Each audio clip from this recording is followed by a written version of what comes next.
गांव की सुबह हमेशा की तरह शांत थी। हल्की हल्की हवा खेतों को छूती हुई गुजर रही थी और दूर मंदिर की घंटियों की आवाज पूरे माहौल को पवित्र बना रही थी।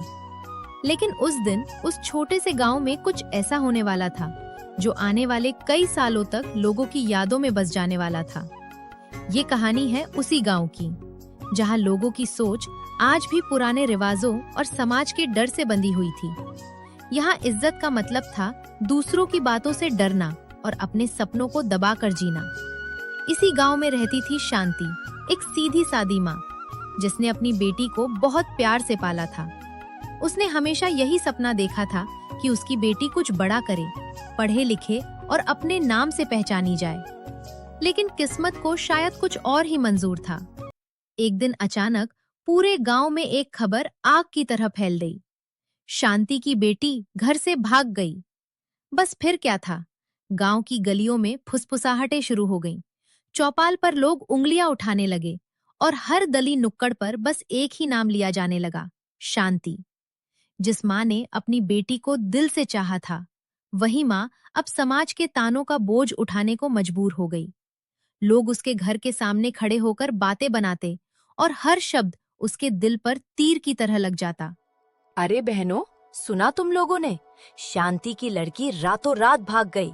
हाय राम, मैं तो पहले ही कहती थी कि इस घर की परवरिश में ही कुछ कमी है। आजकल की लड़कियां बिल्कुल बेलगाम हो गई हैं। ना माँ बाप की इज्जत की चिंता, ना समाज की मर्यादा का ख्याल। हम अपने जमाने में तो बड़ों के सामने आंख उठाकर बात करने से भी डरते थे। अब देखो, पूरे गांव में बदनामी हो गई। लोग क्या कहेंगे, रिश्तेदार क्या सोचेंगे? ऐसी लड़कियां पूरे खानदान की नाक कटवा देती हैं। मुझे तो तरस आता है ऐसे माँ बाप पर, जिन्होंने जिंदगी भर मेहनत की और आखिर में यही दिन देखने पड़े। लेकिन कौन समझाए इन लोगों को? आजकल संस्कार नाम की चीज ही खत्म हो गई है। कमला बहन, तुम बिल्कुल सही कह रही हो। आजकल की लड़कियां तो घर में रहकर भी घर की नहीं रही। जरा सी आजादी मिली नहीं कि पर लग गए उड़ने। न माँ की लाज। मैंने तो कई बार शांति को समझाया था कि अपनी बेटी पर नजर रखे, लेकिन उसने भी माँ की तरह बेबसी दिखाकर बात टाल दी। अब भुगतो। अब पूरे गांव में यही चर्चा है कि उसकी बेटी भाग गई। अगर समय रहते लड़कियों को सख्ती में न रखा जाए तो यही होगा। ज्यादा पढ़ा लिखा देना, ज्यादा आजादी देना, यही सब बर्बादी की जड़ है। अब देखना, इस परिवार से लोग दूरी बना लेंगे। कोई इनके यहाँ पानी भी नहीं पिएगा। समाज में बदनामी ऐसी चीज है जो जहर बनकर पूरे जीवन में फैल जाती है। अरे बहनों, मुझे तो इस बात से डर लग रहा है कि कहीं हमारी बेटियां भी इनसे कुछ सीख ना लें। इसलिए मैं तो आज से ही अपनी बहू बेटियों को सख्त हिदायत दूंगी कि उस घर की तरफ देखना भी नहीं। संगत का असर बहुत बुरा होता है। आजकल के बच्चे बड़े चालाक हो गए हैं। माँ बाप को कुछ पता नहीं चलता और ये अपनी दुनिया अलग बना लेते हैं। मोबाइल, इंटरनेट, दोस्ती सब मिलकर घर उजाड़ देते हैं। और फिर जब कोई लड़की भाग जाती है ना, तो उसका दोष सिर्फ उसी पर नहीं, पूरे समाज पर आता है। लोग कहते हैं इस गांव की लड़कियां ही ऐसी हैं। ये कलंक हम सबके माथे पर लगता है। इसलिए जरूरी है कि ऐसी हरकत करने वालों से दूरी बनाई जाए। पूरे गांव में एक ही बात चल रही थी। गांव में बातें थमने का नाम ही ले रही थी। हर जुबान पर एक ही नाम था, शांति की बेटी। लेकिन इस शोर के पीछे एक खामोश दर्द छिपा था, जिसे कोई देखना नहीं चाहता था।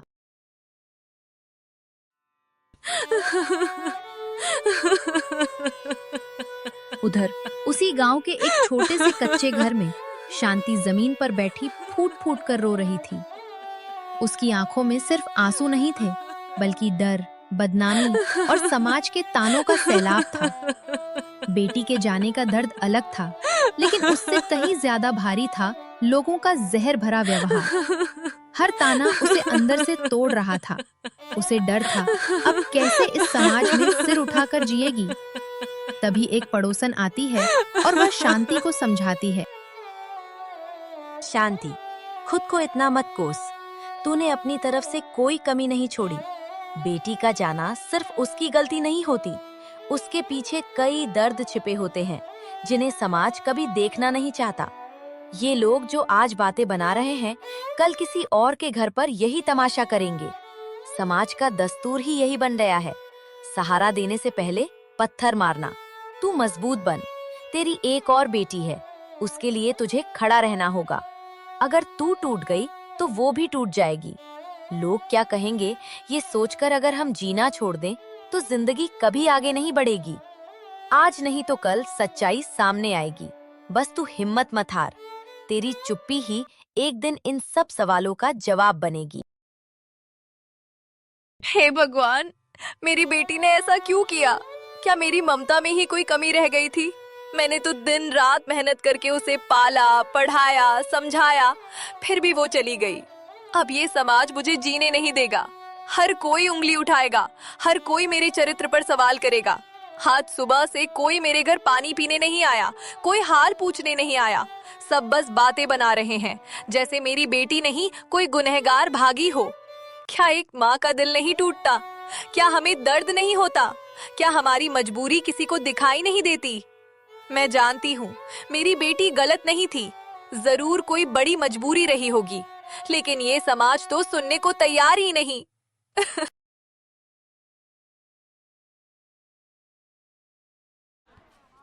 गांव में शाम का समय था। हरिराम के घर में रोशनी, सजावट और चहल पहल थी। उनकी बेटी सुनीता की अरेंज मैरिज तय हुई थी और बाहर कुछ स्त्रियां खड़ी होकर बातचीत कर रही थी। शांति की बेटी राधा। राधा की घटना अभी भी लोगों के मन में ताजा थी और अब हर कोई अपनी बेटी को उससे बेहतर साबित करने में लगा था। देखो तो जरा, हरिराम की बेटी कितनी संस्कारी है, बड़ों के सामने ज्यादा बोलती भी नहीं।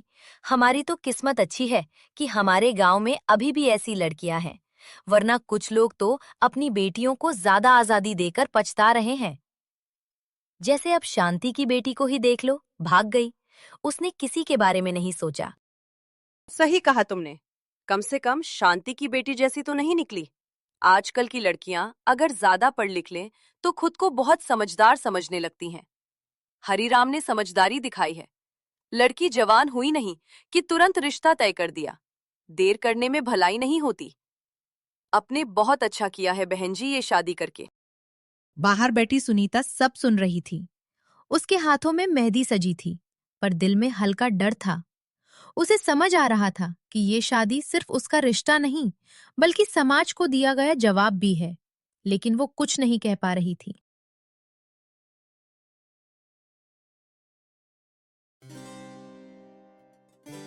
भाई, आजकल जमाना ठीक नहीं है। बेटी को ज्यादा खुला छोड़ो तो लोग बातें बनाते हैं। इसलिए मैं कहता हूं, समय रहते उसका विवाह कर देना चाहिए। हमारी बेटी घर की इज्जत समझती है, वो किसी की तरह घर छोड़कर नहीं जाएगी। है भाई, तुम सही कह रहे हो। आजकल का जमाना ठीक नहीं है लड़कियों का, जल्दी ब्याह कर देना चाहिए। बातें इतनी ऊंची थीं कि पास खड़ी औरतें भी साफ सुन सकें। हर जगह बस शांति की ही बेटी की बातें हो रही थी।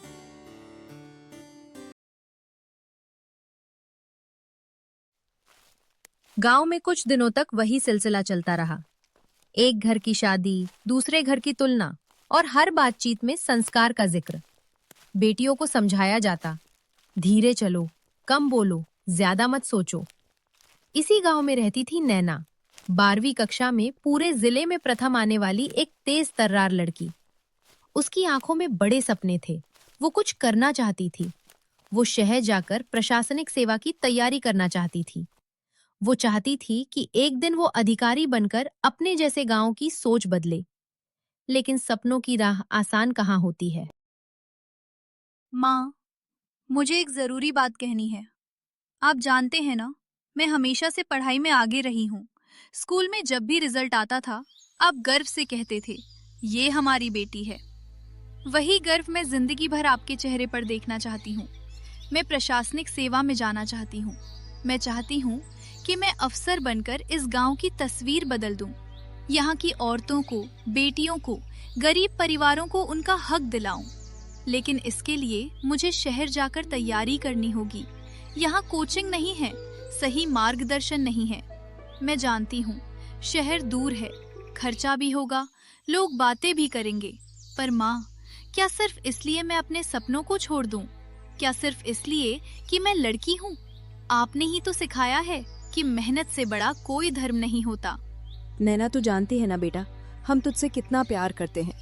जब तू पैदा हुई थी लोगों ने कहा था, अरे फिर से लड़की हुई, लेकिन हमने कभी फर्क नहीं किया। हमने तुझे पढ़ाया, हर जरूरत पूरी की।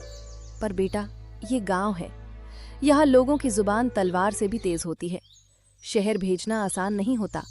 वहाँ कौन देखेगा तुझे, कौन संभालेगा?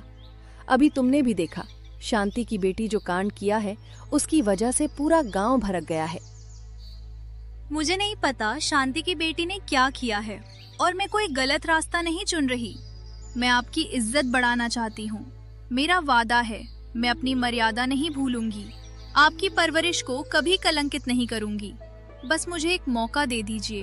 अगर मैं सफल हुई तो सिर्फ मेरी नहीं, आपकी जीत होगी। और अगर मैं असफल भी हुई तो कम से कम ये अफसोस नहीं रहेगा कि मैंने कोशिश ही नहीं की। माँ, मुझे मेरे सपनों के लिए हाँ कह दीजिए। तू कहती है तू अफसर बनेगी। माँ को तेरे सपनों पर शक नहीं है, पर डर लगता है। शहर की दुनिया अलग होती है, वहाँ गलत लोग भी होते हैं। अगर किसी ने तुझ पर उंगली उठा दी तो समाज हम पर सवाल करेगा। लोग कहेंगे लड़की को खुली छूट दे दी। और फिर खर्चा भी तो है। तेरे पापा की खेती से जितना आता है उसी में घर चलता है। तेरी शादी भी करनी है, समाज में इज्जत से जीना है। बेटा, हर सपना पूरा नहीं होता। कभी कभी हालात के आगे झुकना पड़ता है। तू यहीं रहकर भी तो पढ़ सकती है, शादी के बाद भी तो कुछ कर सकती है। माँ तेरा बुरा नहीं सोच रही, पर मेरा दिल डर से कांप जाता है। मैं तुझे अपनी आंखों से दूर कैसे भेज दूं? अगर तुझे कुछ हो गया तो मैं खुद को कभी माफ नहीं कर पाऊंगी। इसलिए मैं नहीं चाहती कि तू शहर जाए। नैना, तेरी माँ जो कह रही है वो गलत नहीं है। तू हमारी शान है, इस घर की इज्जत है। गांव में लोग पहले ही बहुत बातें बनाते हैं।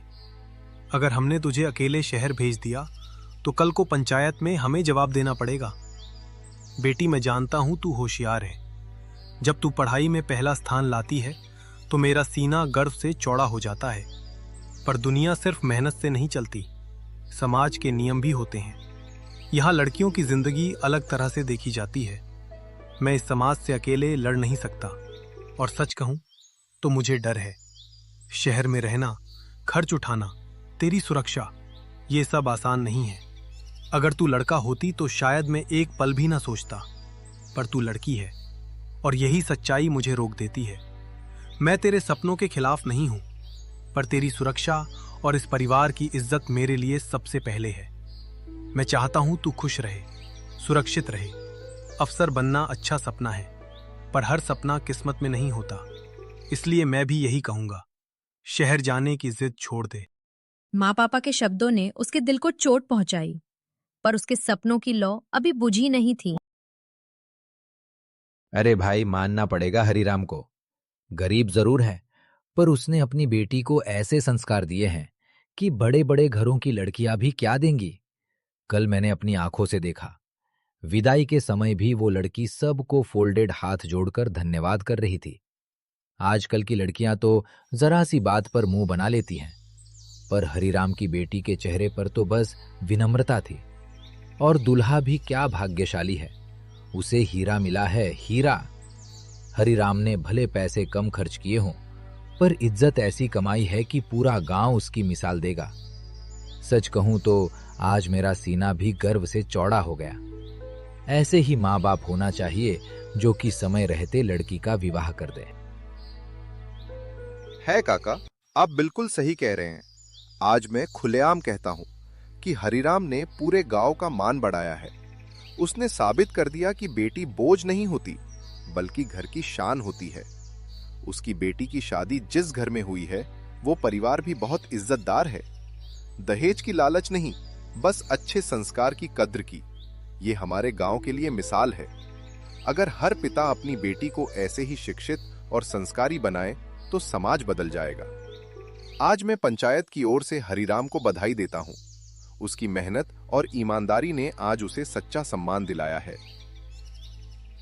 मुझे तो हरिराम की बेटी को देखकर हिम्मत मिलती है। उसने कभी अपनी गरीबी को कमजोरी नहीं बनने दिया।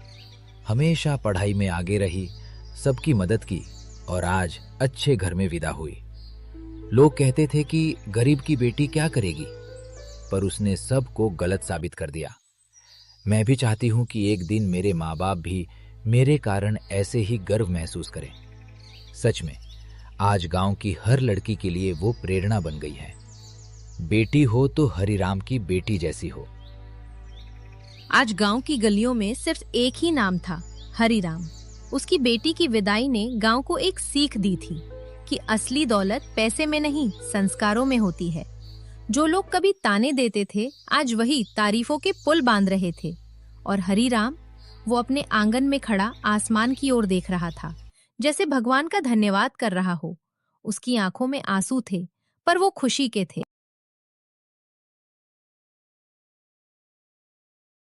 दोपहर की धूप तेज थी, लेकिन शांति के मन में उससे भी ज्यादा तपिश थी। कई दिनों बाद उसने हिम्मत करके घर से बाहर कदम रखा था। कुएं के पास खड़ी बातें कर रही थी। जैसे ही शांति वहां से गुजरी, फुसफुसाहटें तेज हो गईं। निगाहें उस पर टिक गईं। कोई सीधे नहीं बोल रहा था, लेकिन ताने हवा में तैर रहे थे।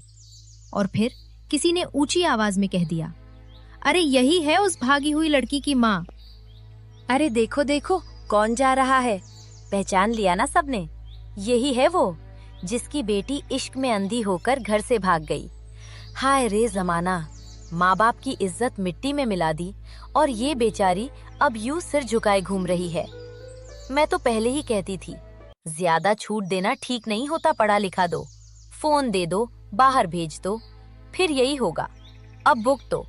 बेटी भाग गई और बदनामी पूरे खानदान की हो गई। और देखो इसे, ऐसे जा रही है जैसे कुछ हुआ ही ना हो। अरे बहन, शर्म नाम की भी कोई चीज होती है? मेरी बेटी होती ना तो मैं तो घर से बाहर निकलने लायक ही नहीं रहती। आजकल तो कोई इज्जत बची ही नहीं है। किन्हीं बहनों, सही कहा ना मैंने?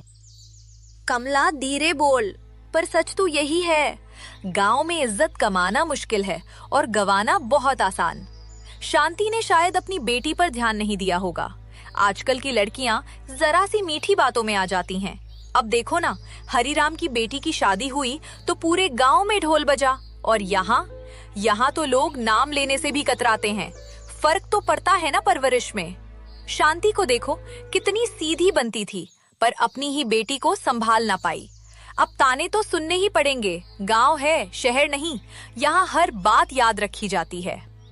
बस, बहुत हो गया। तुम सबको जो कहना है खुलकर कह दो। मैं भाग नहीं रही तुमसे। हाँ, मैं उसी राधा की माँ हूँ जो घर छोड़कर चली गई।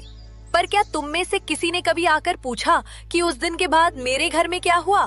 क्या किसी ने देखा कि मैं रात रात भर दरवाजे पर बैठी रही?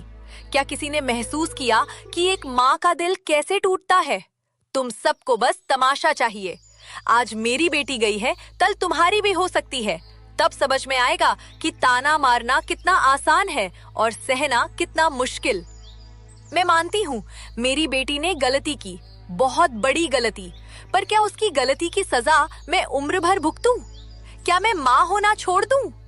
तुम लोग हरिराम की बेटी की वाह वाह कर रहे हो, ठीक है, उसने नाम रोशन किया। पर मेरी बेटी ने जो किया उससे मेरा सिर झुका है, दिल नहीं। वो आज भी मेरी औलाद है। अगर वो लौट आए तो मैं उसे गले लगाने से पहले ये नहीं पूछूंगी कि उसने मेरी इज्जत क्यों गिराई।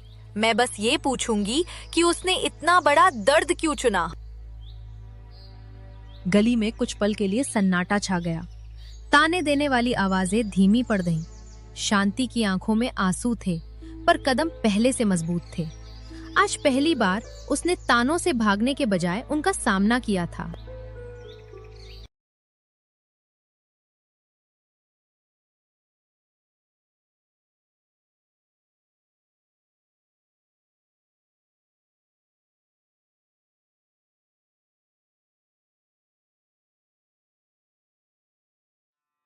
बेटी, तू इधर आ, मेरे पास बैठ। आज फिर तेरी दीदी की याद बहुत सताने लगी है। जब भी बाहर से किसी के कदमों की आहट आती है ना, मेरा दिल जोर से धड़कने लगता है। लगता है शायद राधा लौट आई हो, शायद उसे अपनी गलती का एहसास हो गया हो। पर हर बार दरवाजा खाली ही रह जाता है। कोई कहता है भागी हुई लड़की की माँ है, मैंने तो अपनी दोनों बेटियों को एक जैसा प्यार दिया, एक जैसी सीख दी। फिर मेरी राधा क्यों बहक गई? कभी कभी सोचती हूँ, काश उसने ऐसा ना किया होता तो आज मैं भी सर उठाकर जीती। जैसे हरीराम अपनी बेटी की शादी पर गर्व से घूम रहा है, वैसे ही मैं भी अपनी बेटी के हाथ पीले करती। मैं भी लोगों की बधाइयां सुनती, ताने नहीं। मेरा आंगन भी शहनाई से गूंजता, सन्नाटे से नहीं। माँ, आप ऐसा मत कहो। दीदी ने गलती की है, बहुत बड़ी गलती। लेकिन आप अपनी परवरिश पर सवाल मत उठाइए। मैंने अपनी आंखों से देखा है कि आपने हमें कितने प्यार से पाला है। आपने हमें भूखे रहकर खिलाया, खुद पुराने कपड़े पहनकर हमें नए दिलाए। अगर दीदी ने एक पल की जिद में सब छोड़ दिया तो उसमें आपकी क्या गलती? माँ, लोग तो बोलेंगे ही। गांव में किसी को भी बात करने का बहाना चाहिए। आज वे हमारी बुराई कर रहे हैं, कल किसी और की करेंगे। पर आप क्यों अपने दिल पर हर बात ले लेती हो? आप चिंता मत करिए, सब ठीक हो जाएगा। एक माँ जो समाज के तानों से टूटी हुई थी और एक बेटी जो उसी समाज के सामने खड़े होने की ठान चुकी थी। राधा की याद अभी भी हवा में थी, पर उस रात छोटी बहन की आंखों में एक नया संकल्प भी चमक रहा था। राधा और हरिराम की जिंदगी में अभी बहुत बड़ा मोड़ आना बाकी है। उनकी बेटी की कहानी यहीं खत्म नहीं होती। आगे चलकर ऐसा सच सामने आएगा जो सबकी जिंदगी बदल देगा। और उनकी बेटी की जिंदगी में अब क्या होने वाला है? वहीं दूसरी ओर जो शांति के बेटी भागी थी, क्या सच में गलत थी? इन सभी सवालों के जवाब जानने के लिए देखिए इस कहानी का अगला भाग, पार्ट 2 जल्द ही आने वाला है।